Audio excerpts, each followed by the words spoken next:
If you could talk to a younger version of yourself, what would you say? How would you comfort yourself? Welcome to Normalize the Conversation. I'm your host, Francesca Reicheter, and today I'm joined by licensed psychotherapist Alyssa Mancao.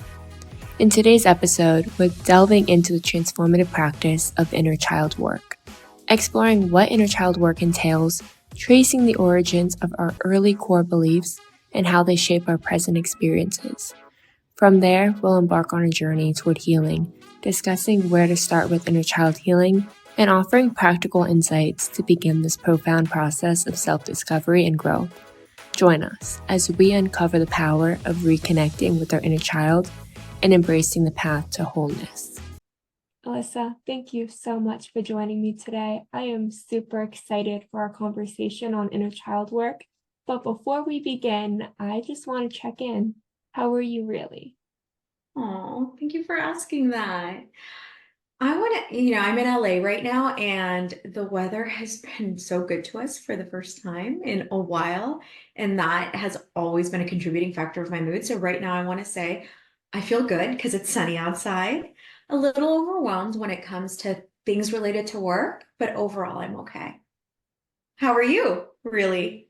Thank you for asking. First of all, the LA weather, I did not know it rained in LA, and I learned the hard way. It was really Uh-huh. bad for a while, and I fly in and out, so every time I would come into LA, it would be storming, and then I'd come into Florida and it would be raining. So that was really hard. Weather does make such an impact on your mental health, but thankfully it's been sunny in both states Oh, recently, good. so loving that for me. Good. But Yeah, it's been raining. yeah, but overall, I'm doing okay. I'm very, very tired lately. And I know that's just lack of sleep from these. Honestly, it's so great when we talk about inner child work because there's so much of this core belief that I'm not enough. And when something small happens, it feels so big into this I'm not enough, something's wrong, I'm the problem. And it's really been impacting my sleep lately. So, perfect timing for us to be recording today. Wonderful. So, with that, can you jump in and tell us what inner child work is? Absolutely. So, to be very, very clear, no, there is not an actual little child living within us, but it is these psychological parts of ourselves that carry the memories or even the unconscious memories of our childhood within us throughout our lifetime. So it's the versions of ourselves, whether they had their needs met or didn't have their needs met, that continue to live on within us and also influence the way that we cope with things, experience the world, and experience our relationships as well as ourselves.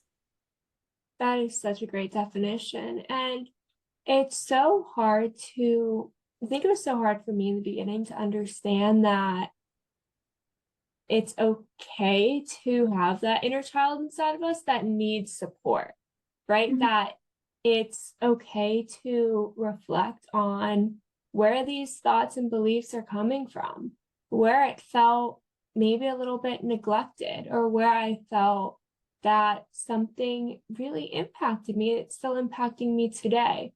I had this belief that the past is just the past. You're supposed to get over it and everything's fine. And without healing, without understanding where it's come from, it really can impact so much of our future and our current state. I 100% agree with you on that. Yes, the past is the past. And at the same time, it's what we call the duality. The past has an influence over the way that we experience ourselves in the world, especially when there are wounds from the past that we haven't acknowledged or attempted to heal. Can really have a negative effect in the ways that we view ourselves. Yeah, it really can. What are some examples of wounds that people might have from childhood that are still impacting them? We call these things our mental schemas or our core beliefs, right? So if a child grew up in an environment where they weren't praised, they weren't encouraged, they weren't supported, or if their parents were not present, these core beliefs can stem anywhere from I am not good enough, or I'm defective, or everything is my fault, something is wrong with me, right? And these core beliefs have different themes. There's themes of responsibility, it's all my fault. And then there's themes of value, I'm defective. And based on what we went through growing up, it can contribute to our overall core beliefs. And they don't always lean negative, but if there is trauma there, then it's likely to lean negative. Yeah, that's such a great example, because that's really what I've been dealing with lately. And growing up, I felt that, my parents were a little hypercritical. They wanted me to be better at all times, right? So an A was, why isn't it an A plus? Getting a new tumbling skill for cheer was, you need to have another one. Why is that all you're at? Being a flyer, why aren't you center flyer? Why are you now a base? You're now too big to be a flyer. What's wrong with that? So they wanted me to be better, and they did not mean it in a malicious way. I know that, but it did really impact me, and it's still impacting me to this day. And that's something that we're working on, understanding, all of us, how just that language really impacted me. And now something small happened, like the other day, my neighbor got mad at me because she felt like I spent more time with her grandchildren than she did. Granted, I was here for like 24 hours in the state of Florida with them. And she was like, you mean well, but you're causing a problem. And that went back to being younger and feeling like no matter how hard I tried, no matter how good I meant and everything, I wasn't enough. I was a problem. And I was up all night crying for like 2 nights straight. And I was like, thank goodness we're having this conversation today. So what did you do? What did you do when you kind of recognized that it was coming from something deeper? How did you nurture yourself? I actually first started by doing this journal exercise where I was trying to figure out where it was coming from and understanding that the current thought isn't true. So I was just trying to get out of that mind frame of I'm not a problem, so that I could stop crying and get to a place where I could give myself some love and support. So that's where I started. And then I had a nice cup of tea and put on Taylor Swift with my grandmother, and we just colored cards of encouragement and sat there with I'm good enough, I'm not alone, I am loved, I am worthy, and putting those into cards for others. So that's what I've done so far today. This is like last night. Yeah. I love that. And in that process, you're also giving your inner child play, because coloring is, something that, children tend to do more than adults. So you're giving that younger inner you permission to just be free, to play, to do something fun.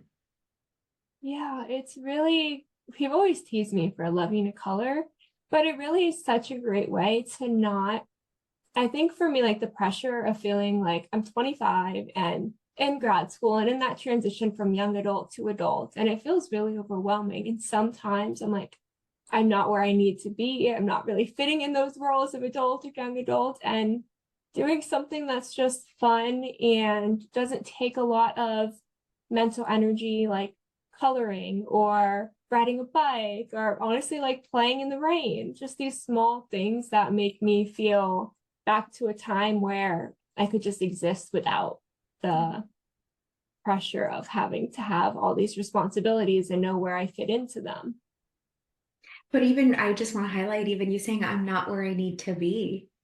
Yes. It relates back to that feeling of it's not enough. Yeah. Truth is, yeah. When the truth is, you're exactly where you need to be. Because what are these milestones that we've created for ourselves, that we've essentially made up, and we've said, this is what is right. And anything that isn't that is not enough. Yes. And I think there's so much pressure from society on what these milestones should be. And then scrolling on social media and seeing other people check those boxes.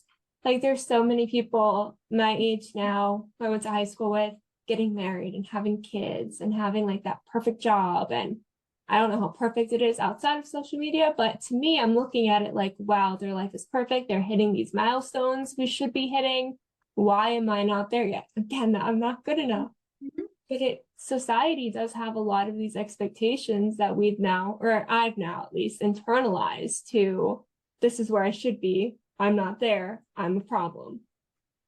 And social media amplifies it because, of course, people are posting these parts of their lives, but then there are so many people who are going through what you're going through. And the number of people who are going through that are not, they're not posting it because there's this feeling of shame and that feeling of like, I'm not enough. Or as we feel it in adulthood, what I like to do with clients or anybody that I'm working with is like really connect with that feeling. Close your eyes, connect with that feeling, and ask yourself, is there an earlier, another time in my life where I felt this way before? And then from there, you can connect to the thread of like the inner children within you that have felt that same feeling that you are feeling now. Because likely what you're feeling now, it's not the first time you felt it, but it's a thread of moments and experiences that have led up to this point. And when we talk about inner child work, if you can be like, oh my gosh, I felt this way when I was in the 10th grade and all of my friends were getting asked to dances except for me, right? Something where it's like everybody but me. That, and I felt this in the 5th grade where everybody but me was getting student of the month, whatever, right? You can find these themes uncovered growing up. And I think what we can do when we feel that way is, okay, focus on one time in your life where you felt that way. And what did that version of you need to hear? And can you bring her with you? You know, can you bring her with you today and just take her to the grocery store with you, take her to your classes with you, and just let her know that it's always been enough. It's enough then and it's enough now. So how can you cultivate a relationship with that part of yourself? It's like course correction. Yeah, I love that, because going back to those early moments of when you felt it and finding one moment where you can change that narrative a little bit for yourself of, I was enough then, I'm enough now. I know for me, something that I've struggled with, and I've learned that that's helping a bit, is reacting in the same way I reacted then. And continuously, when I feel that I'm not good enough, that I'm a problem, I'm reacting sometimes out of this frustration. So I might say something like to my dad the other day, for example, I was like, it's fine, go do this with this person. I don't need to be, don't worry about me. And that was because I felt not good enough when he would go on business trips growing up and I wouldn't see him for like a week, and he wouldn't come to my cheer competition or my talent show, and I was waiting for him to be there. And I constantly internalize this, I'm not good enough. So when he's doing something with someone else and maybe I wish I was involved and included, I can react that way. And I've learned where it's coming from and how starting to reframe that narrative just a little bit in my mind that I was enough then. It was not my fault. He was busy. It's not my fault that he doesn't have the time right now to do these things with me that I want to do, or remember to include me. And that doesn't have to make me feel so upset and hurt that I want to lash out with, fine, just don't include me, and making him feel guilty in the process, because it's not productive for either one of us. We're both just stressed at the end. And it's not a reflection of you as a child. It's not when we're children, because we can't cognitively make sense of these things. Automatically, our mind goes, it must be me. We're children. So we don't have that reasoning. We don't have that reasoning to be able to think through what that other person might be doing or going through, or what their rationale is, or that they can't come to the things that are important to us. But because we don't have that reasoning, automatically our minds go to, there's something wrong with me, or why am I not good enough? Yeah, and without being able to recognize it now and start looking back and healing that inner child, it really can present itself later and further. And for me, I've noticed that it's really impacted my mental health, and getting worse in impacting my mental health, because for so long, I don't want to say like I refused to admit, but I was not aware and not willing to be aware and try to go back to when those feelings started and moments that I felt that way, and what I wish was different about that, what I could tell myself now to hopefully move through it instead of feeling stuck in those moments and feeling kind of trapped in that I'm not good enough, I'm the problem mindset. Mhm. Absolutely. And when you think about those younger versions of you, right, where like her father wasn't coming to her events, ask yourself, what did she need to hear? What do I wish she knew now? What are the things that I could tell her now? And can you write a letter to that younger version of you? You know, Oh, can you write a letter to her? And it helps to, even if you have a concrete age that you're thinking of, or even a picture of you in your uniform, can you pull it out in front of you as you write that letter to her, to give her that that conversation you wish she had?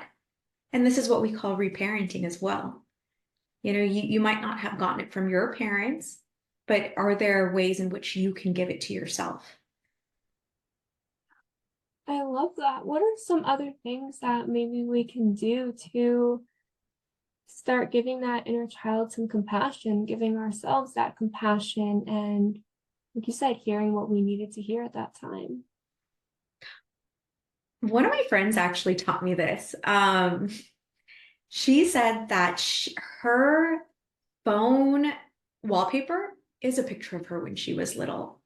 So that when she unlocks her phone or where she goes to look at her phone, it's a reminder to prompt her to be gentle with herself, and that, you know, inner little girl is still living within her, and to connect and be proud of herself for the things that she's accomplished up until this day, even if it's just, you know, getting through each day, just being really proud of that younger girl. So making yourself like your wallpaper or your home screen when you were younger, writing a letter to your younger self, giving yourself permission to play and have fun.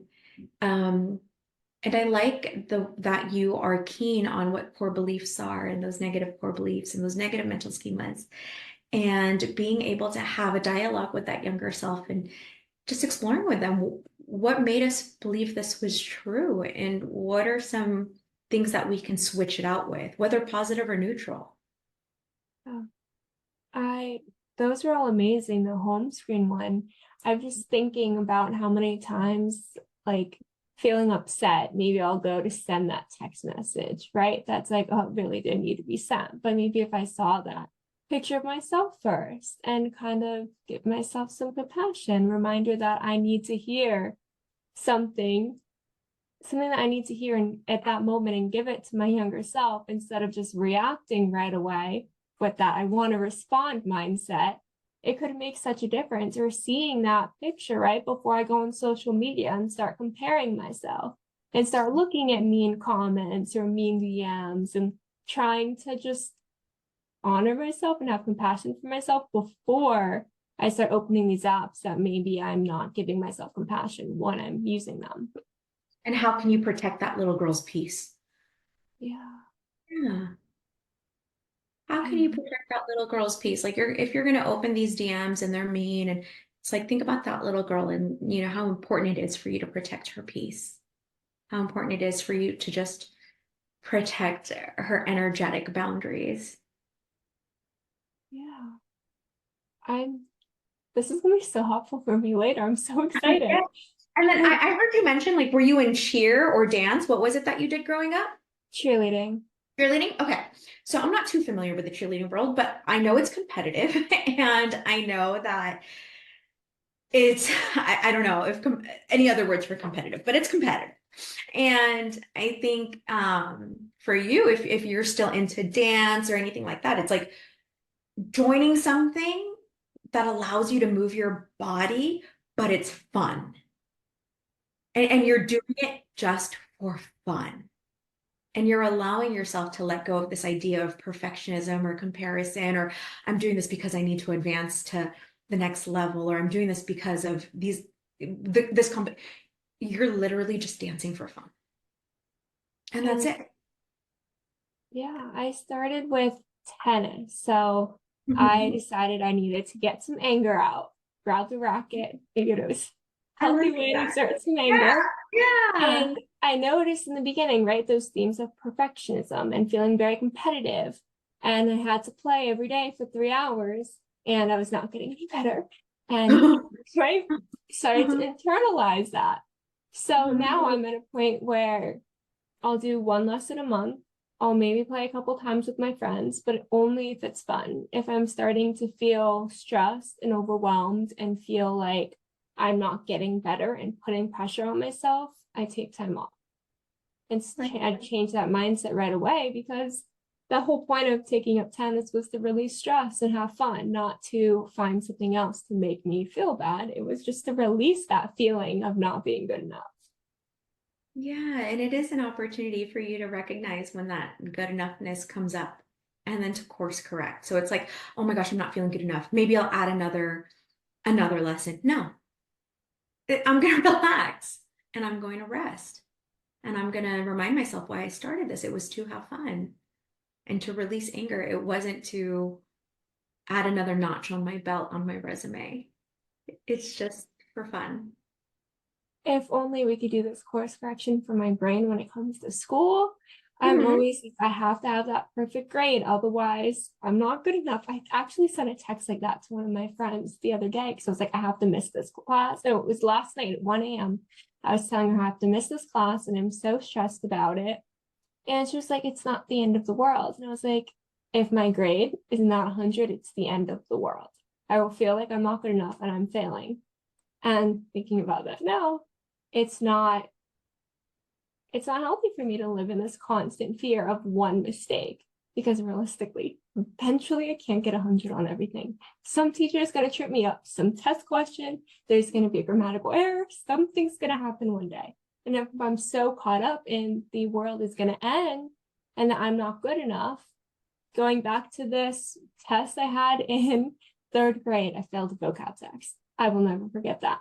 Failed a vocab test and felt like my parents were upset with me, felt like I wasn't good enough. I failed, became absolutely terrified and overwhelmed by my grades since that moment. And going back to that fear is never going to help me. I went to school because I wanted to learn. I want to become a therapist. I want to have fun and help people and make an impact. Don't want to be crying every night because I'm convinced the world's going to end. So that's something else I should work on. And for anybody that can relate to what you're saying, it is helpful to ask yourself, where did I develop this critical inner voice? Because as children, we are born as blank slates, and the impressions that we have of ourselves and of the world are from the experiences that we have growing up. So if you find yourself to be highly self-critical, you want to pause and ask, okay, whose voice is this? Where did I adapt or adopt this voice? Because I was not born thinking this way about myself and others. So where did I come to be so hard on myself as a measure of my self-worth? And whether or not you can identify, okay, this came from a really, really, really intense coach, or this came from a parent, or this came from an older sibling, whether or not you can identify it, you can say, maybe this voice isn't mine. So what does my voice sound like? Or what do I want my voice to sound like? It's amazing. What do I want my voice to sound like? Because sometimes we don't know what our voice is, because for so long it's been everyone else's voices in our head. So to even be able to ask yourself, maybe I can't identify my voice right now, but what do I want my voice to be? Do I want my voice to be kind and compassionate and encouraging? Do I want to feel uplifted by myself? Do I want to make myself feel strong and empowered? What kind of message do I want myself to hear? And I think being able to identify that when we can't identify what our voice is at the moment is really powerful, and something that gives me a little bit of hope. It's a practice. Yeah. It's like anything in life, like tennis or cheer or school. It's all practice. Right. And that same goes towards learning how to be compassionate with ourselves, learning how to heal our inner child. It's all a practice, and we get better at it with each time that we try to do it. Yeah, we do. And now that everyone's heard what my core belief is and how that's impacting me today. So for someone who's maybe listening and they're thinking, am I having this critical inner voice that's healthy and kind of just pushing me to be better and just encouraging me? Or do I have this critical inner voice that's really hurting me that stems from past experiences? What are some ways people can tell maybe that difference so they know what to be looking for? How does it make you feel? It's a good question. Yeah, how does it make you feel encouraged, motivated, and supported? Or does it make you feel defeated and inadequate? And it goes back to, just like what is the difference between healthy striving and perfectionism, right? And also the way we see the difference is when you fail, when you don't do well on something, that healthy inner voice is encouraging and it's motivating you and it's compassionate and it's tender. It becomes unhealthy if you fail at something and it tells you you didn't do enough. You have to start from the beginning. You are X, Y, and Z. So that's how we see the difference. It's how does it make us feel? And what is it telling us when we fail? Is it saying, that's okay, you learned from it? It's a learning lesson. It happens. Doesn't mean anything, negative about you. You keep going. Or does it say, why did you do that? You should have studied longer. You shouldn't have gone out that night. Right? Yeah. It goes back to how does it make us feel? And how does it respond to failure? That is a really, really great distinction because the way we talk to ourselves and feel really matters. And if we're talking to ourselves with encouragement, or we're receiving that message as encouragement, or if we're receiving that message as maybe a bit of disappointment or not love or kindness, but more, I don't like self-hatred because that is a very strong word, but maybe some kind of pain toward ourselves. How are we perceiving that message? It really does make such a difference for someone who's listening now and they're identified, hey, I have this core belief, it's hurting me. I want to start doing these exercises, the journaling like you shared, changing their lock screen to a picture of themselves. And they're getting to a point where they're like, you know what, I've identified that voice. I understand where it comes from. How can they maybe take that next step to start shifting that voice? Start for the concrete people. You can start by writing a letter of compassion to yourself now and to your younger self to get you to practice that tenderness in language when it comes to yourself. It's so easy for people to be tender with the people around them, their best friend, a family member, anybody that they really care about. But it's so much harder to turn that tenderness back to yourself. So letter writing can be a really good opportunity for you to practice that language. And then when you're finding yourself just being self-critical, number one, observe and acknowledge, and then saying something along the lines of labeling, I am being critical and I don't have to believe this. I don't have to believe this as my truth. I might not have anything to replace it with, but I know I don't have to believe that. Those are really great examples. I think that exactly what you said about we have compassion for those around us.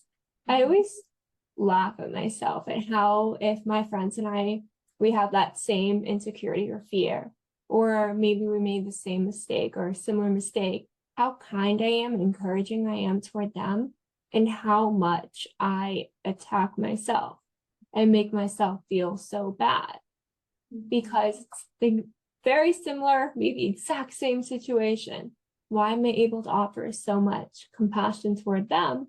And for me, it's because I see them as so worthy and so loved and so amazing. I see them with these rose-colored glasses. And then I see myself as this person struggling to ever be good enough and who's constantly failing and a problem. So the lens that I'm looking at myself with is impacting how I'm responding to myself. So being able to write that letter and practice using that compassion, I think is huge. It's something I'm going to try. And then this is just like kind of fun exercise, but think of that person that you really care about. It could be a parent, it could be a best friend, it could be a pet. And think about how much love that comes up in your body when you think of that person, niece, nephew, whatever, right? And quickly replace that image with a vision of yourself and see if you can sustain that feeling towards yourself for just a little bit longer. I love that. I had a teacher a couple semesters ago who made us do this exercise where it was called being 100% worthy. And who do we like idolize or see as perfect and the most worthy person in the world? Because a lot of us have that person who we think is the greatest person ever. For me, it's Oprah. And why do you see that person as worthy? What characteristics do they have? What makes you look up to them? And then once you list some of those characteristics, which of those do you have? Right? Do you have any of them? You probably do. And that's why you admire them, because you see a piece of yourself of who you want to be inside them. And like for me, Oprah, for example, I always loved how inspiring she was. And I wanted to have a voice that talked to people, right? That had different conversations, that was constantly learning and helping people, making an impact. And although I'm doing it on a much smaller scale, these are small things that I am doing and working toward doing. So why do I see her as worthy and not me? When I'm looking at that list and I'm seeing that there's things on there that also represent me, starting to see myself in that same light that I see Oprah is a great way to start shifting towards seeing myself as worthy. I thought that was like the coolest exercise in the world, mainly because I was comparing myself to someone who I idolized and got to see that not as far away from being that amazing of a person as I'm telling myself that I am. Exactly. I love that. Right? It's so cool. That's a good one. It's like shadow work, but the positives. but the loving parts of you and not the dark parts of you. Yeah, it's so amazing how difficult we treat ourselves and how hard we can be and how much compassion and kindness and love we have for others. And if we're able to just identify where that voice came from, where it started from, because like you said, it could be these early thoughts, early voices, early experiences that led to how we're feeling, because we couldn't make sense of the world yet when we were younger. So being able to identify where all that pain is coming from and being able to hopefully change that language and start shifting toward kindness and compassion can really change the way we see ourselves, the way we love ourselves, and everything we get to be. And it'll shift. It'll shift the way we experience this world. It'll shift the way we experience other people. And it will really help us build a sense of resiliency when we experience setbacks and failure. Instead of a setback, what's wrong with me? Why am I never enough? It's a setback. Okay, it happens. And it's not a reflection of my worth as a person. Yes. Alyssa, you are absolutely amazing. As we are wrapping up, how can people connect with you, learn more about you, follow you? Yeah, people can find me on Instagram at Alyssa Marie Wellness. And on there, I have the link in my bio that just connects with every other way that people can reach out. And especially if they're looking for a therapist in California, I do own a group practice and do Reiki energy healing. I don't do it, but we have a Reiki specialist in my practice too. So my Instagram is where people can find me. Thank you so much for listening to Normalize the Conversation. Don't forget to subscribe, rate, and review. This podcast is an initiative of Inspiring My Generation, focusing on normalizing the conversation, bringing education and awareness to the forefront, and amplifying global voices to spark change and hope. Inspiring My Generation is a 501c3 nonprofit organization on a mission towards suicide prevention through awareness, conversation, education, and support. Connect with us on Instagram at Inspiring My Generation and visit our website inspiringmygeneration.org to learn more about our work and how you can make a difference.